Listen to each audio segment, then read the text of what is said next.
This ball is kinda heavy. What if I could make a machine that throws it vertically? Let's not waste time and make it.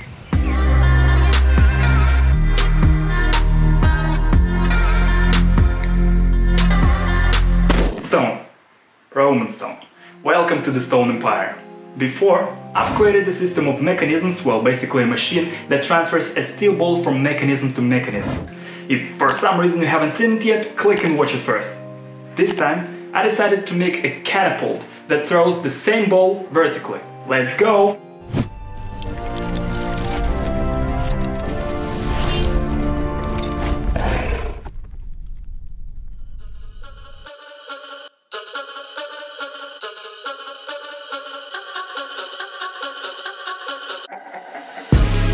The first question is how to make it shoot high. We're given a catapult with a ball which has a mass of m and rubber bands that create a tension force of Ft in its extreme position. After releasing the catapult, the ball reaches a maximum height of h. What can I do to make the ball reach a height of h1, which is higher than h? I found three solutions. First, change to another ball of a smaller mass, but it's not possible because my task is only to use the given concrete steel ball of that fixed mass. Second, to increase tension force in its extreme position by pulling rubber bands or changing it. However, the more tension force applied on the rubber bands, the more powerful the mechanism would need to be to charge up the catapult, leading us to more waiting time between catapult shots. I found the optimal tension force, but I still need to invent something to increase the height. Third, to create the initial speed to the ball. I have chosen this option, which I will further elaborate on in the technical overview. For now, let's build it.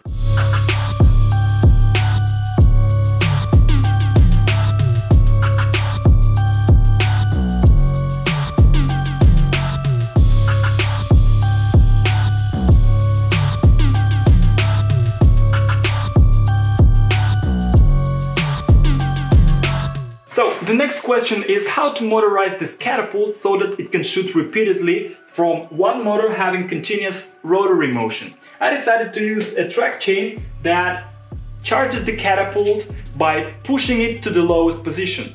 This pushing part releases the catapult by following the track chain. You'll see that in a minute.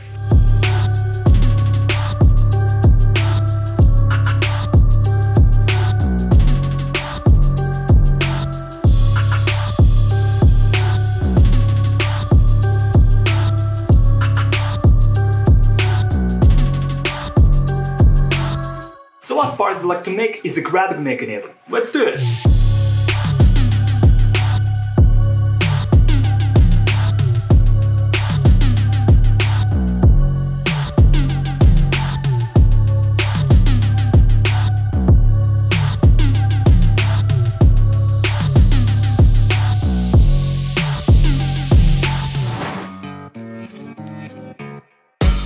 Hey, this is Tom again.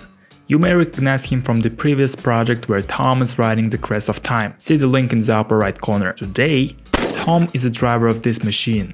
His job is to catch the ball and transfer it back to the catapult. Then the catapult throws the ball and everything starts all over again.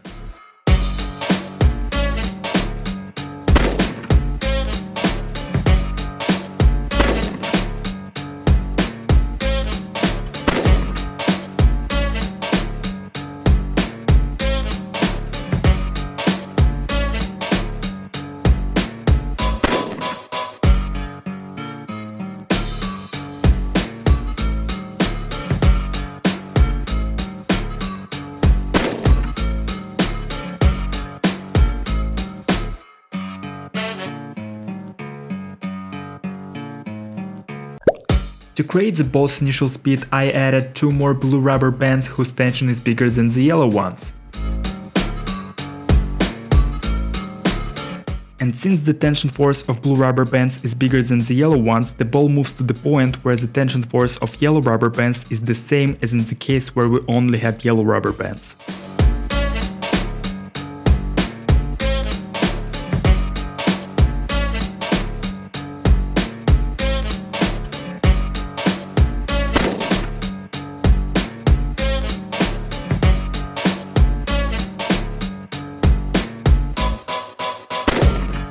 The catapult is powered by one motor. It translates movement to track chains with worm drives and bevel gears. A color sensor here is used to detect when the catapult is about to shoot so that Tom's ready to catch it. Tom's gripper is powered by one motor. It has 3 movements: grab, lift and turn, and the one easiest to implement, moving.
If you liked it, leave a thumb up and subscribe for more projects. Roman Stone from Stonempire. See you!